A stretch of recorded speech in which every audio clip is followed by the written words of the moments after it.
पहले मुस्कान रस्तोगी ने जिस तरह से अपने पति को मारकर ड्रम में डाल दिया और अब मेघालय की सुनसान वादियों में राजा रघुवंशी के साथ जो कुछ हुआ उसने मानवता के रिश्ते को तार तार कर दिया।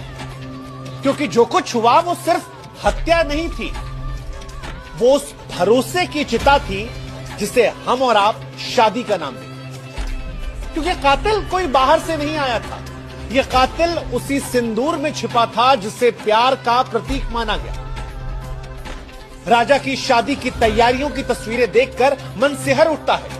बहन के साथ जो वो ट्रांजिशनल वीडियोस बना रहा है या पत्नी को जिस तरह सिंदूर लगा रहा है या जिस तरह से वो मुस्कुरा रहा है, उसे देखकर मन में यह सवाल उठता है कि हे ईश्वर, अब भरोसा किस पे किया जाए?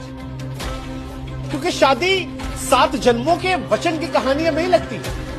ऐसा लगता है कि मौजूदा दौर में शादी एक जुआ है जहां दांव पर कभी भरोसा, कभी